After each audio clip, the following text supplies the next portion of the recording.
perspective and really give a lot of detail into how we can do this. So hopefully we keep it short and sweet for everybody. All right, cool. Let's get going. Let's start with Division I schools. So basically the goal, we're going to start with just going through each type of school, and so that everybody's got a good idea of what the different levels are and different opportunities. And then we can talk a little bit more about the definition of fit to close out and what that might look like. All right. So we're going to start with Division I. We have two major types of Division I. We have kind of the. I'm going to interrupt you. Can Jake explain what the NCAA divisions mean? Yes. Pop quiz. Go. Pop quiz. Go. I will lean on my peers for support here. There's three NCAA divisions: Division I, Division II, Division III. The size of school tends to differ by division. Bigger ones, Division I, they get smaller as you go down. Division III schools are going to tend to be your smaller, maybe liberal arts types of schools. That's a big generalization. It's not totally applicable. Division I, there's a few different. I hate to use the word divisions, but there's different types of Division I schools. There's your big, what we've previously considered Power 5 schools. Those are like your football schools, the ones you see on TV on Saturdays, or basketball on TV. Those are the big athletic departments. They have the most money. They're funding their athletic programs at a high level. They usually offer the most amount of scholarships per team, at least the maximum available that the NCAA allows them to offer. There's your mid-major NCAA Division I, so not necessarily your powerhouse football type of schools, but still Division I programs, generally big schools, oftentimes public universities. Division II schools are going to be a little bit smaller. I'm not an expert in Division II schools. Is there any specific details that are specific to D2, we think? If I'm not wrong, a little less money in D2. A little less athletic money. There's a lot more merit. Yes. Mm-hmm. And if from an academic perspective, usually they have admissions that are a little broader, and they have a broader definition of when you can start. Okay. So a lot of them admissions, a lot of them are admissions driven, meaning they're working for enrollment versus excluding enrollment. So they're going to have a lot of merit aid. So there's like 60 to 70% of Division II students in general are on some sort of aid. So the Division II schools offer a lot, might not be athletic, but there's a lot of opportunity there. And then Division III. Yeah, so Division III, the biggest difference as compared to Division I, Division II in our context is that Division III does not have any athletic scholarship. There might be merit-based scholarships, but there are no athletic scholarships in Division III. Again, tend to be smaller schools altogether, tend to be less funded athletic programs, but the balance and concentration of school is more evenly distributed with a concentration on academics as well as athletics. So the student athlete experience, if you will, is leans more towards the student side while still giving you the opportunity to compete intercollegiately. Yeah, I think the other thing that's important to point out, there's basically a buy-in for Division I schools. So a school to be a Division I program, they're basically going to spend close to $100 million a year on athletics. Whether that money is privately funded or publicly funded is up to the school. But it's essentially saying that we're leveling the playing field, saying schools that are spending X amount of dollars on sports are competing against each other. A school that's going to spend less money on sports is not going to get stuck competing against one of these schools as a championship. And then your Division III is saying, look, we want to get a level playing field so that everybody that's not on athletic scholarship is competing together. What is really important to note as far as swimming goes is there are fantastic Division III programs, Division II programs, and Division I programs. There are Division II and III coaches that can hold their own with any Division I program. There are Division II and III programs that have a team experience that would rival the one we have at Bowles. There are Division II and III programs that have support structures and networks around them that will be just as good as a mid-major or other Division I program. So just because of Division I, II, or III does not mean that your experience is going to be lesser, right? It's just different. How the school got there and what they do with their athletic department is different from one division to the other. So that being said, okay. Coach, Division I. Let's go. Let's talk Division I, and Coach Jake alluded to it. Let's talk a little bit about that difference between the Power 4 and the mid-major, because we see a lot of athletes. I really want to go to Florida. I really want to go to Auburn. I really want to go to this big football school and have this big experience.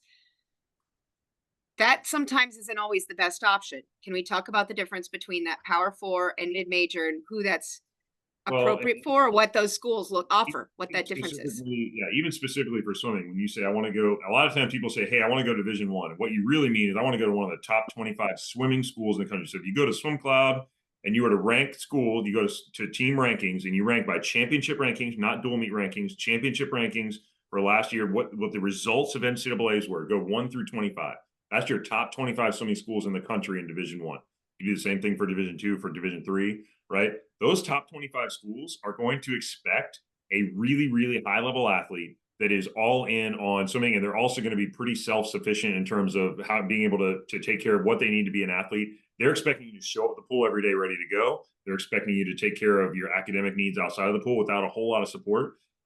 They have support structures. They have a lot of things in place, but these programs are built for swimming success as a priority, right? And so a lot of times the competition is going to be really high. There's a lot of international students that get access to those schools. So the number of U.S. swimmers that are going to go there is going to be really, really, really small. So that's your, like, when people say, hey, I want to go Division One, you're talking those Power 5 schools. Now, there are Power 5 schools that are not in that top 25 list. And that's where you may be able to go and find a big school that, has a big football program or big campus or whatever it might be, that you could be a part of their swim program. But again, if you're looking at a top 25 athletic school, now again, the top 5 schools in the country, you're Stanford, Cal, Texas. If you're not a multiple Olympic trials cut or on really, really close to that national junior team athlete, they're going to be willing to talk, but they're not going to be super excited. That's not what they're looking for. They're looking for that elite level athlete because again, they're getting 5 to 10 of those for their class, and they're coming from all over the world. So I don't know if I'm and it's going to be different, and it's going to be different between men and women too. Like there is a little bit more opportunity at those Power 5 schools for women because they have to carry more women to comply with Title IX. So most of those schools do have to carry a much bigger women's roster than they do a men's. And so if you're a woman looking at a school or looking to go to a Power 5 school, there may be options there like walking on that maybe don't exist for men at that same school. Yeah. I think it's safe to say, and you guys can disagree with me, but I think if you are a winter juniors finalist, meaning top 16 swim at winter juniors, that's kind of the threshold for those schools to be interested. And I mean, not a scholarship, but be interested. So that's the level of somewhere they're looking at, that top 25 program is looking for. What else? Okay, can we lean into mid-majors a little bit more? Yeah. I mean, we got kind of that broad base, but let's lean into that mid-major a little bit more. What's the positives about going to a mid-major? And a lot of these sometimes are just women's programs. There are a lot of women's only programs. So Alexis, you are the encyclopedia of schools on our staff. So you have to give right now 5 examples of a mid-major school without looking at your list. Sure. Okay. George Washington, Northern Colorado, University of Denver, Florida Atlantic, UNC Wilmington, Delaware, Maine. Now you're just showing off. There's a ton. There are a lot. There's 138 mid-major schools that you can look at. Okay. Well, there's a trivia fact for you. So when you get asked that one, but no, so those are really good. So what you're asking, what is the difference between the Power 5? Like what you talked about the Division I experience. Okay. So what's the Division I experience look like at a mid-major school compared to this Power 5 school?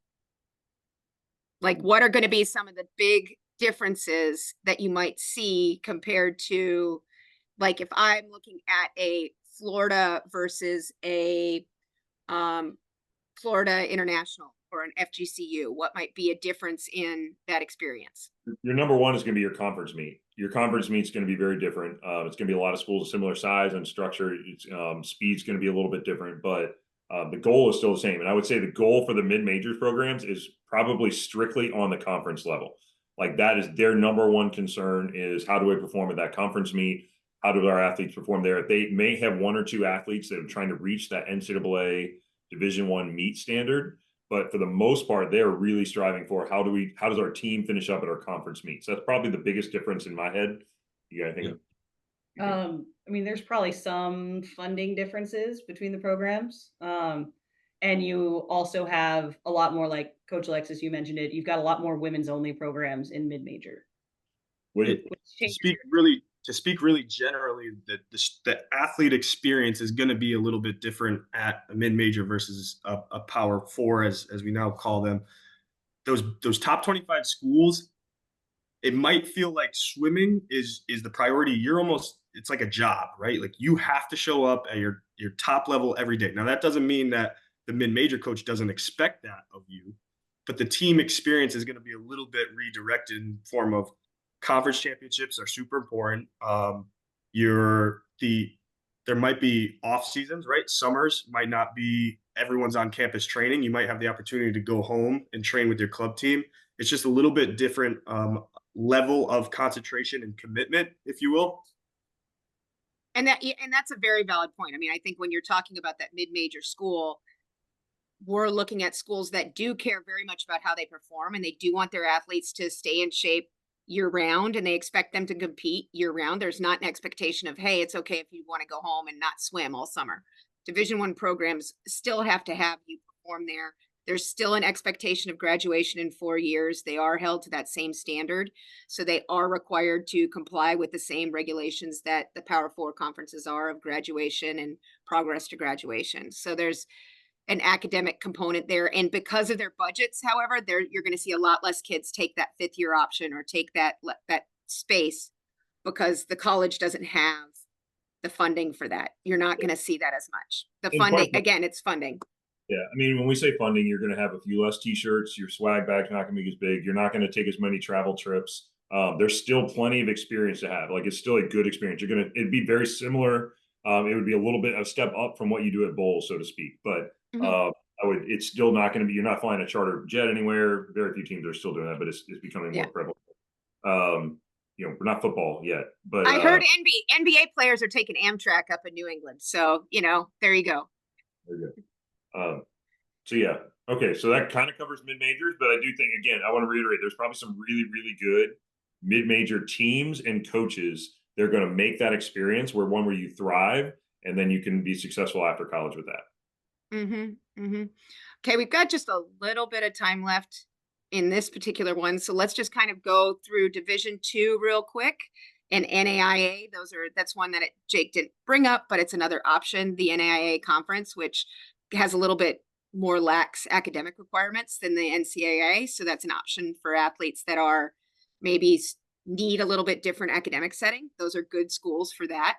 But let's talk D2 real quick.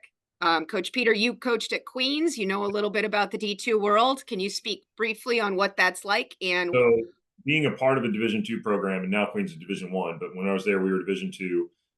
It was a smaller school. The championship meet for Division II is a combined meet, men and women. It's a 4-day meet. For distance swimmers, you're offered a 4th event. You can do a 4th individual event. So there's some really technical nuances to that make it really exciting. Their Division I. Hi, this is Coach Alexis here. We got into this and we realized very quickly that this was going to be a little longer than we wanted it to be. So we've divided this into 2 sections. This one you're hearing getting released on a Tuesday. The second one is going to get released on Thursday, covering Division II, Division III, NAIA, Ivies, and more. So please tune into that one. And that one's a real brief one, so that's a great one for while you're just taking the dog out for a quick walk or something like that. But again, thank you for joining us, and we'll see you at episode 2.0.